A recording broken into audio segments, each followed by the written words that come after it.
رب خداوند بادشاہ ہے، او جلال دا بادشاہ ہے۔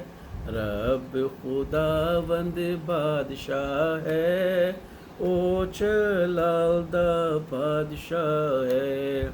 اونچے کرو سر دروازے، اونچے ہو سب دارو، اونچے کرو سر دروازے، اونچے ہو سب دارو۔ جان جلال دا بادشاہ آوے، سر تدیو اونچے کرو۔ رب خداوند بادشاہ ہے، او جلال دا بادشاہ ہے۔ اے جلال دا بادشاہ کون ہے؟ کون بادشاہ کمال دا؟ رب جو جنگ وچ ہے زوراور، او بادشاہ جلال دا۔ رب خداوند بادشاہ ہے، او جلال دا بادشاہ ہے۔ اے جلال دا بادشاہ کون ہے؟ کون بادشاہ کمال دا؟ لشکراں دا رب یہوہ، او بادشاہ جلال دا۔ رب خداوند بادشاہ ہے، او جلال دا بادشاہ ہے۔ اس بے شک ہمارا خداوند ابراہیم، اسحاق و یعقوب کا خدا، وہی جلال کا بادشاہ ہے، وہی جنگ میں زوراور ہے، اور وہی لشکروں کا خداوند ہے۔ تو جب بنی اسرائیل کے سامنے سمندر تھا اور پیچھے فرعون کی فوجیں تھیں، تو بنی اسرائیل کی ساری جماعت خوف زدہ ہو گئی تھی، کیونکہ ان پر خوف چھا گیا تھا کہ کون ان کے لیے اس سمندر کو دو حصوں میں تقسیم کرے گا، اور کون انہیں فرعون کی فوجوں سے بچائے گا۔ تب مرد خدا موسیٰ نے اپنی لاٹھی کو بڑھایا اور خداوند کے نام سے اس سمندر کو دو حصوں میں تقسیم کر دیا، اور بنی اسرائیل کی ساری جماعت اس سمندر میں سے گزر گئی، جیسے خشک راستے سے گزرتی۔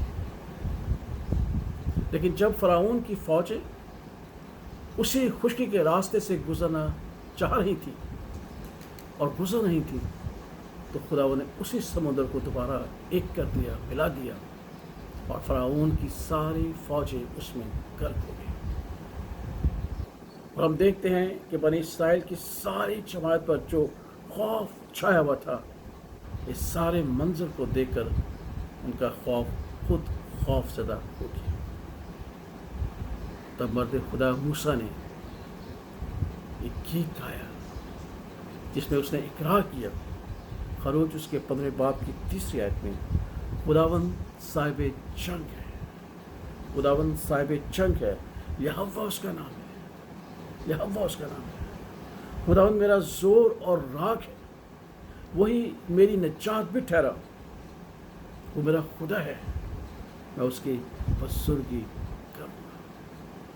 اس خداوند ابراہیم، اسحاق و یعقوب کا خدا، جو جنگ میں زوراور ہے اور لشکروں کا خداوند ہے، وہی ہمارا خداوند ہے۔ بے شک وہ محبت سے بھرا ہے، محبت ہے، لیکن خداوند خود ہمارے لیے جنگ کرتا ہے، چاہے وہ جنگ جسمانی ہو یا روحانی ہو یا کسی صورت میں کیوں ہو، کہ وہ خداوند ہے جو ہمارے لیے اٹھ کھڑا ہوتا ہے۔ اس لیے ہمارا خوف ہمیں خوف زدہ نہیں کرتا، بلکہ خود خوف زدہ ہو جاتا ہے۔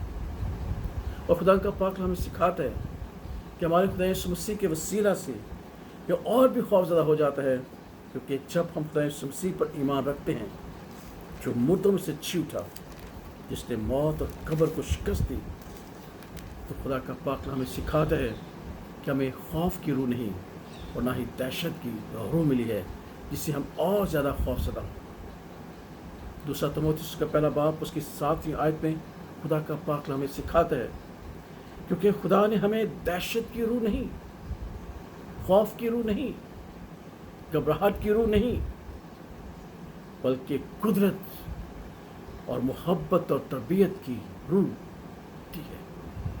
खुदा ने हमें दहशत की नहीं, खौफ की नहीं, बल्कि कुदरत और मोहब्बत और तरबियत की रूह दी है।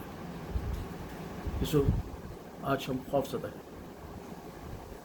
इसी मौत के हवाले से, उस वबा से जो पूरी दुनिया में हलाकत पैदा कर रही है।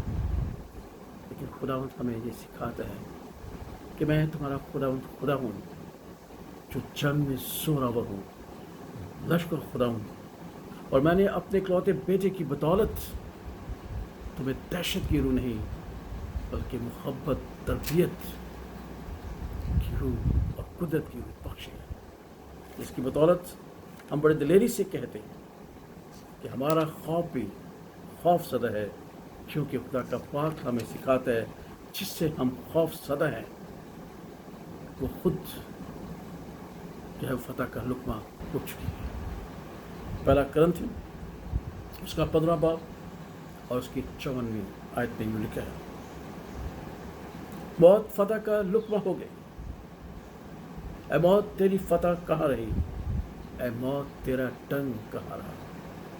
मौत फतह का लुक़मा हो गई। इसलिए जब हम इस ईमान के साथ ज़िंदगी बसर करते हैं कि हमारा खुदावंद जंग में जोरावर है, लश्कर खुदावंद है, और उस खुदावंद खुदा ने जिसने अपने बेटे हमारे खुदा यीशु मसीह के वसीला से हमसे मोहब्बत की है, हमें दहशत और खौफ की रूह नहीं बल्कि कुदरत, मोहब्बत और तरबियत की रूह बख्शी है, जिसके वसीला से वो खौफ जो फतह का लुक़मा बन जाती है और खौफ हमारी ज़िंदगी से जाता रहता है। इसलिए आइए खुदावंद के नज़दीक फ़रोतनी और आजिज़ी करें, खुदावंद के नज़दीक आएँ, उसके परों के साए तले सुकूनत करें, ताकि हम खुदावंद की मोहब्बत में, उसकी शफ़क़त में ज़िंदगी बसर करें, ताकि वो खौफ जो दुनिया पर तारी है वो खुद ही खौफज़दा हो जाए और हम खुदावंद की सलामती और इत्मीनान में अपनी ज़िंदगी बसर करें और उसका शुक्र अदा करें, क्योंकि वही जलाल का बादशाह है जो कुदरत से मुलव्वस है और जंग में जोरावर है। हम उसकी बसुगी करें, वही हमारे लिए रास्ता बनाएगा, वही हमारे लिए शिफा का दरवाज़े खोलेगा, क्योंकि उसी ने बनी इसराइल के लिए समुंदर को चीर डाला था और बनी इसराइल सलामती से गुजर गए थे। वही हमारे लिए ऐसा बंदोबस्त करेगा कि हम इन तमाम लम्हात से इस वक्त से गुजर जाएंगे, क्योंकि उसने हमें कुदरत, मोहब्बत और तरबियत की रूह बख्शी है, दहशत की नहीं।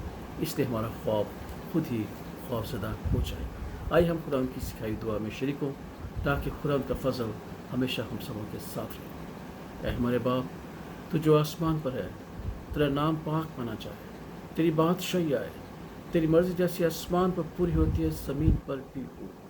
हमारी रोज़ की रोटी आज हमें दे, और जब अपने कर्जदारों को माफ़ कर दे तो हमारे कर्ज से माफ़ कर, हमें आजमाइश में न पड़ने दे बल्कि बुराई से बचा, क्योंकि बादशाह, कुदरत और जलाल हमेशा तेरे हैं।